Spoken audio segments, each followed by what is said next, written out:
সুপ্রিয় শিক্ষার্থীবৃন্দ, সবাইকে স্বাগতম সপ্তম শ্রেণীর ষান্মাসিক মূল্যায়ন 2024 বিষয় গণিত। এই পরীক্ষাটি অনুষ্ঠিত হতে যাচ্ছে 15ই জুলাই 2024। এ পর্যায়ে আমরা দেখে নিব সপ্তম শ্রেণীর অর্ধবার্ষিক পরীক্ষার সিলেবাস। পৃষ্ঠা নম্বর 1 থেকে 124 পর্যন্ত রয়েছে। তো আমাদের অর্ধবার্ষিকের প্রয়োজনীয় অধ্যায়সমূহ হচ্ছে সূচকের গল্প, তারপর হচ্ছে বীজগাণিতিক রাশির সূচক, ভগ্নাংশের সাহায্যে লসাগু গসাগু নির্ণয়, অনুপাত ও সমানুপাত, আকৃতি দিয়ে চেনা যায়। এই অধ্যায়গুলো হচ্ছে আমাদের অর্ধবার্ষিকের জন্য নির্ধারিত। এ পর্যায়ে আমরা দেখব প্রশ্ন 1 একক কাজে বলেছে, রায়হান সপ্তম শ্রেণীর একজন ছাত্র যে সূচকের গল্প অধ্যায়টি নিয়ে পড়ছে, তার বাবা এসে তাকে 1024 লিখতে বললেন এবং বললেন যে দুটি ভিন্ন উপায় সংখ্যা দুটিকে সূচকীয় আকারে প্রকাশ করতে। তো আমরা উত্তরটি লিখতে পারি, 1024 সংখ্যাটিকে দুটি ভিন্ন উপায়ে সূচকীয় আকারে প্রকাশ করা হলো। প্রথম পর্যায়ে আমরা বলতে পারি 2 দ্বারা 1024কে ভাঙালে আমরা পাই 512, আবার 2 দ্বারা 512কে ভাঙালে পাই 256, আবার 2 দ্বারা 256কে ভাঙালে পাই 128 এবং 2 দ্বারা 128কে ভাঙালে পাই 64, আবার 2 দ্বারা 64কে ভাঙালে পাই হচ্ছে 32, 2 দ্বারা 32কে ভাঙালে পাই 16, 2 দ্বারা 16কে ভাঙালে পাই 8, 2 দ্বারা 8কে ভাঙালে পাই 4, 2 দ্বারা 4কে ভাঙালে পাই 2। এভাবে আমরা প্রত্যেকটি হাতের বাম পাশে যে সংখ্যাগুলো দেওয়া আছে প্রত্যেকটি 2 একসাথে গুণ আকারে লিখব 1024 এখানে লেখার পর।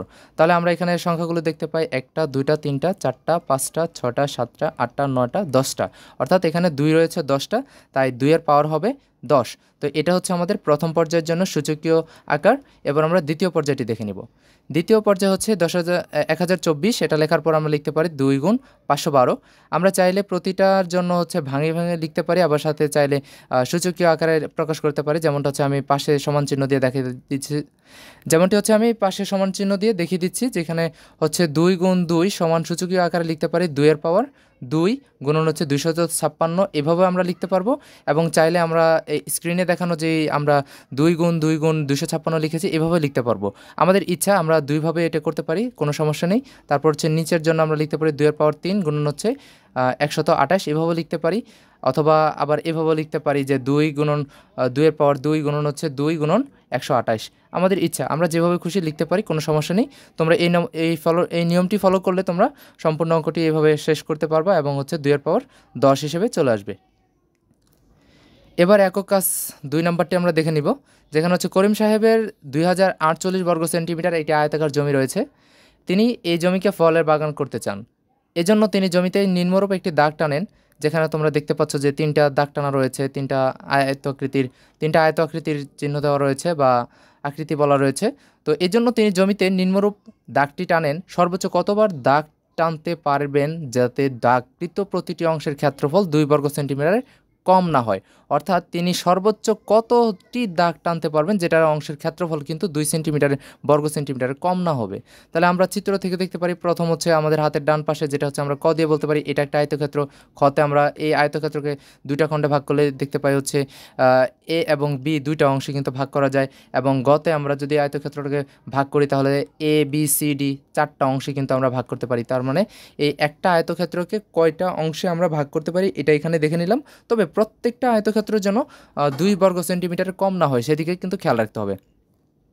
তো প্রদত্ত চিত্র থেকে দেখা যাচ্ছে প্রতিবার জমিকে সমান 2 ভাগে ভাগ করা হয়েছে, তাই প্রত্যেকবার দাগ দেওয়ার পর প্রাপ্ত ভাগফলকে 2 দিয়ে ভাগ করলে প্রতিটি অংশের ক্ষেত্রফল পাওয়া যাবে। প্রথম দাগ যদি আমরা বের করতে চাই তো আমরা এখানে পাবো হচ্ছে 1024 ভাগ 2 সমান পাবো হচ্ছে 512। আর দ্বিতীয় দাগে যদি প্রতিটি অংশের ক্ষেত্রফল ভাগ করতে চাই তাহলে হচ্ছে পূর্ববর্তী সংখ্যা দিয়ে 2কে ভাগ করব। এমন করে আমরা ক্রমানুসারে 2 3 4 5 6 7 8 9 10 দশম পর্যায়ে এসে 2 ভাগ 2 সমান হচ্ছে 1 বর্গ সেন্টিমিটার পেলাম, যেখানে তিনি মোট 9 বার দাগ টানতে পারবেন। আমাদের শর্তে বলেছিল 2 বর্গ সেন্টিমিটার যেন কম না হয়। তাহলে 2 বর্গ সেন্টিমিটার কম 9 সংখ্যাটি হচ্ছে আমরা দেখতে পাই হাতের বাম দিক থেকে 1 থেকে 9 পর্যন্তই হচ্ছে সংখ্যাগুলো, যেগুলো হচ্ছে আমরা 2 বর্গ সেন্টিমিটারের মধ্যেই পাবো। এবার হচ্ছে আমাদের নিচের সূচকীয় অঙ্কগুলো সমাধান করতে হবে। তো দেওয়া আছে হাতের বাম দিক থেকে ক্রমিক নং, মাঝখানে সূচকের গুণাকার এবং পরে রয়েছে সূচকের আকার। তো 8-এর পাওয়ার হচ্ছে 14, এরকম করে 8-এর পাওয়ার 14 4বার দেওয়া আছে। এটাকে আমরা এভাবে লিখতে পারি হাতের বাম পাশে থেকে ডান পাশের খালি ঘরটাতে। তো 8-এর পাওয়ার 14টাকে লিখে তারপর ব্র্যাকেট দিয়ে এখানে 8-এর পাওয়ার 14 মোট কতবার রয়েছে ওই সংখ্যাটাকে বের করে পাওয়ারটাকে লিখে দিব। তাহলে আমরা দেখতে পাই 8-এর পাওয়ার 14 রয়েছে 1 2 3 4টি, তাহলে 8 এর পাওয়ার 14 লিখে ব্র্যাকেটের বাইরে হচ্ছে 4 লিখে দিব। সেমভাবে আমরা 6 এর পাওয়ার রয়েছে 2, এখানে মোট 6 এর পাওয়ার 2 দিয়ে সংখ্যা রয়েছে 11টি, তাই আমরা ব্র্যাকেট দিয়ে 11টা বাইরে লিখে দিব। তারপর 14 এর পাওয়ার 3, এটার সংখ্যা রয়েছে 2টি, তো 14 এর পাওয়ার 3 লিখে ব্র্যাকেটের মধ্যে 2 লিখে দিব বাইরে। এরপর রয়েছে 18 পাওয়ার 9, যেটি হচ্ছে 4 বার, অর্থাৎ হচ্ছে আমরা 1836ও লিখতে পারি চাইলে, আবার না লিখে আবার এটাও লিখতে পারি। 18 পাওয়ার 9 ইন্টু হচ্ছে 18 সংখ্যাটি 9 পাওয়ারের সংখ্যাটি রয়েছে 4 বার, তাই আমরা এই 4ও লিখে দিতে পারি। এবার হচ্ছে 25 পাওয়ার 4, তো আমরা এটা ব্র্যাকেটের মধ্যে এভাবেও লিখে দিতে পারি, তবে আমাদের যেমন আছে তেমন লিখে দেওয়াই উত্তম। এরপর যে আমরা নিচের 2 নম্বরের সূচকীয় অঙ্কগুলোকে সমাধান করব, যেখানে বলেছে সূচকের সংক্ষিপ্ত আকারটাকে বের করার জন্য। তো 437, তারপর হচ্ছে ব্র্যাকেটের বাইরে 2 এবং এর বাইরে হচ্ছে 11, তাহলে আমরা লিখতে পারি 437 আর 11 আর 2 কিন্তু গুণ হয়ে যাবে, তাহলে গুণ হয়ে গেলে কিন্তু ব্র্যাকেটের মধ্যে এখানে লিখতে হবে 22, 11 দুগুণা 22।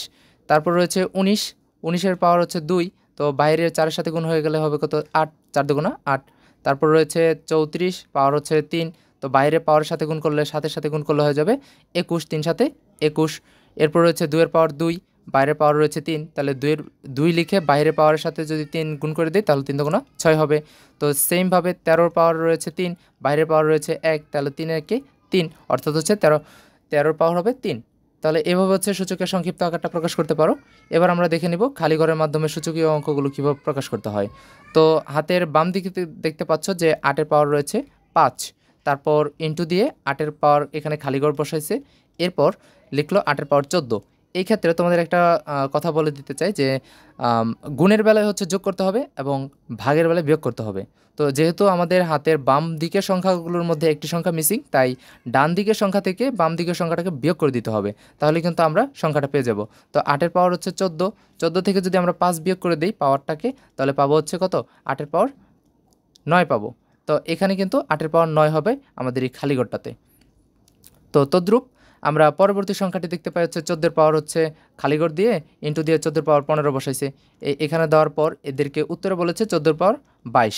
তো আমরা এটাকে বের করার জন্য কি করব, এই 14-এর পাওয়ার 22 থেকে বিয়োগ করে দেবো হচ্ছে 15, তো 15 থেকে 22 যদি বিয়োগ করি তাহলে পাবো হচ্ছে 7, তাহলে 14-এর পাওয়ার হবে 7। তো 7-এর সাথে 14-এর পাওয়ার 15 যদি যোগ করি তাহলে পাবো হচ্ছে 14-এর 22। যেখানে 5-এর পাওয়ার বলেছে 29 এবং বাম পাশের হাতের খালি ঘরে সংখ্যাটি দেওয়া নেই, সূচকীয় পাওয়ারটি শুধুমাত্র দেওয়া আছে, তাহলে যেহেতু এখানে 5 দেওয়া আছে এবং উত্তরে যেহেতু গুণফলে 5 দেওয়া আছে, তাই আমরা এখানে কিন্তু 5 বসাতে পারি। তো এরপরের সংখ্যাটিতে কিন্তু কোনো সূচকীয় মান লিখে নাই, শুধুমাত্র সূচকীয় উপরে পাওয়ারটা লিখে দিয়েছে। তো এখানে আমরা উত্তরের ঘরে দেখতে পাই 17, তো আমরা সিম্পলি এই দুইটা ঘরের মধ্যে 17 বসাই দিলে হয়ে যাবে আমাদের এই সূচকীয় অঙ্কটা। এরপর রয়েছে 18 পাওয়ার 21 ইন্টু হচ্ছে 18 পাওয়ার 67, এখানে বলেছে হাতের ডান দিকের খালি ঘরটাকে পূরণ করার জন্য। তো যেহেতু হচ্ছে 18-র রেজাল্টও বের হচ্ছে 18, তাই আমরা এখানে 18 বসাই দিতে পারি। এরপর সূচকীয় ভাগের অঙ্কটি দেখতে পারি, 9-এর পাওয়ার রয়েছে 58 ভাগ 9-এর পাওয়ার দেওয়া নেই এবং ভাগফলে দেওয়া আছে 9-এর পাওয়ার 21। তো আমরা বলেছিলাম যে ভাগ মানে হচ্ছে বিয়োগ, তো এই 9-এর 58 থেকে 21টাকে বিয়োগ করে দিয়ে আমরা যত পাবো তাই আমরা বসাই দিব। তো 9-এর 58 থেকে যদি 21 বিয়োগ করে দিই তাহলে পাচ্ছি হচ্ছে গিয়ে 9 ভাগের 9-এর পাওয়ার হবে 7, 3 37, অর্থাৎ আমাদের খালি ঘরে হবে তো 37 বসাই দিব, তাহলে 9-এর পাওয়ারটা হবে 37। আর পরবর্তী সংখ্যাটি রয়েছে 11 মানে 11 খালিঘর ভাগ হচ্ছে 4, 11-র পাওয়ার রয়েছে 8 ফলাফলে। তো আমরা বের করব হচ্ছে এই হাতের বাম দিকের সংখ্যাটাকে, যেখানে হচ্ছে আমাদের সংখ্যা দেওয়া নাই, তো আমরা জানি হচ্ছে ভাগের বেলায় হচ্ছে বিয়োগ করতে হয়। তো এই ক্ষেত্রে আমাদের কিন্তু এখানে বিয়োগ করলে মানটি কমে যাবে। তো আমাদের হাতের বাম দিক থেকে দ্বিতীয় যে সংখ্যাটি রয়েছে 11-র পাওয়ার 4, এটাকে এটার সাথে 8-এর পাওয়ারের সাথে যোগ করে দিতে হবে, তাহলে আমরা পাবো হচ্ছে 11-র পাওয়ার 12। তাহলে 12 থেকে যদি 4 বিয়োগ করে দিই তাহলে আমরা পাবো হচ্ছে ফলাফল 8, তাহলে এইখানে আমরা বসাই দিব হচ্ছে 12। তো 12 থেকে মাইনাস করে দিলে যেমন হচ্ছে ভাগের জন্য বিয়োগ করে দিলে 4, তাহলে পাবো হচ্ছে কত 8। তো এইভাবে আমরা এটাকে সমাধান করতে পারি। পরের অঙ্কটাতে আমরা সিম্পলি যেটা আমরা পূর্ববর্তী 18 এবং এই খালিঘর এবং এই খালিঘরের জন্য করেছিলাম, তো এটার মতো করে অনুসারে এখানে 4 বসাই দিব। কেন? কারণ আমাদের ভাগফল এবং হচ্ছে ভাজ্য এই দুটোটা হচ্ছে কিন্তু একই রকমের, তাই আমরা এটা বসাতে পারি সিম্পলি। এখন 52-র পাওয়ার 8 মাইনাস করতে বলেছে যে 52-র কোন পাওয়ারের সাথে এটা বিয়োগ করলে হচ্ছে 0 আসবে। তো 8 আর 8 বিয়োগ করলে মূলত 0 আসে, তাই আমরা এখানে 8 বসাতে পারি। তারপর হচ্ছে 47 পাওয়ার হচ্ছে 21, আর এটা থেকে বলেছে যে এমন একটা মান বের করো যেন হচ্ছে এই 47-এর পাওয়ারের উপরে এই মানটা বসাতে পারো, যেখানে ফল দেওয়া আছে 47-এর পাওয়ার -3। তো এই ক্ষেত্রে তোমরা লিখবা হচ্ছে 21-এর সাথে 3 যদি যোগ করে দাও তাহলে কিন্তু 24 আসে। তো 24 থেকে যদি 21 বিয়োগ করো তো সেইখানে কিন্তু তোমরা এখানে লিখতে পারো -3। তো এখানে হবে 24। তারপর হচ্ছে 19-এর পাওয়ার 10, আর পরে পাওয়ার রয়েছে ভাগ 67। তো এই ক্ষেত্রে তোমরা লিখে দিবা হচ্ছে 19 এখানে। তো সিম্পলি পরে সূচকীয় আকারগুলোকে আমরা যদি সমাধান করি তাহলে দেখতে পাই হচ্ছে 16-এর পাওয়ার 3 আছে, ব্র্যাকেটের বাইরে কোনো সংখ্যা নেই, খালি করে দেওয়া আছে, এবং হচ্ছে পরবর্তী সূচকীয় সংক্ষিপ্ত আকার দেওয়া আছে 24। তো আমরা এই 3 দিয়ে আমাদের এই সূচকীয় আকারটাকে ভাগ করব। তো যেটা পাবো সেটা হচ্ছে আমাদের এই খালি করে বসাতে পারবো। তো 3 দিয়ে 24কে ভাগ করলে আমরা পাই হচ্ছে 8, তাহলে এখানে বসা দিব 8, 3 8 24। তো সূচকীয় আকারটা হবে 16-র 3, বাইরে ব্র্যাকেটে হবে 8 সূচকীয় পাওয়ারটা। তো ঠিক একইভাবে আমরা এই অঙ্কটা করব। 26-এর পাওয়ার বলা নেই, কিন্তু ব্র্যাকেটের বাইরে একটা পাওয়ার দেওয়া আছে। তো এই পাওয়ারটা দিয়ে আমরা এই সংখ্যাটাকে ভাগ করে দিব, অর্থাৎ হচ্ছে সূচকীয় যে মানটা আছে এটাকে ভাগ করে দিব। তাহলে পাবো হচ্ছে 6 দিয়ে 12কে ভাগ করলে পাই 2। তো এইখানে বসাই দিব 2। তো 2-এর সাথে যদি 6 গুণ করে দিই তাহলে হচ্ছে 6 দুগুণা 12 হয়ে যাবে। তো এখন আমাদের এখানে কোনো সংখ্যা দেওয়া নেই, সূচকের মূল সংখ্যাটা দেওয়া নেই, তো সূচকের পাওয়ারটা দেওয়া আছে। তো আমরা ডান দিকে দেখতে পাই হচ্ছে 3-এর পাওয়ার 44 দেওয়া আছে, তাহলে এখানে আমরা 3 দিয়ে বসাই দিব। তারপর বলা আছে 5, 5-এর পাওয়ার হচ্ছে 4, 4 এটা ব্র্যাকেটের মধ্যে -5 দিয়েছে। তো এখানে কত হবে? তো আমরা জানি হচ্ছে এদের মধ্যে গুণ হয়। তো একটা হচ্ছে প্লাসের 4, আর একটা হচ্ছে বিয়োগের 5। তো এই দুইটা হচ্ছে গিয়ে কি গুণ করতে হবে, তাহলে প্লাস আর এখানে হচ্ছে মাইনাস। তো প্লাস আর মাইনাসে কিন্তু হয়ে যায় কিন্তু মাইনাস। তো সেই ক্ষেত্রে 4 বিয়োগ হচ্ছে 5। তো এই দুটোকে যদি আমরা গুণ করি তাহলে পাবো হচ্ছে কত, -20। তো এখানে হবে কত, -20। এরপর রয়েছে সংখ্যাটি 15, পাওয়ার হচ্ছে -7, আর ব্র্যাকেটে বের হচ্ছে 2। তো এই দুইটা মাইনাস গুণ হয়ে যাবে প্লাস, আর 7 দুগুণ হয়ে যাবে গুণ করলে 14। তাহলে এখানে হবে হচ্ছে 14, 15-এর পাওয়ার হবে 14।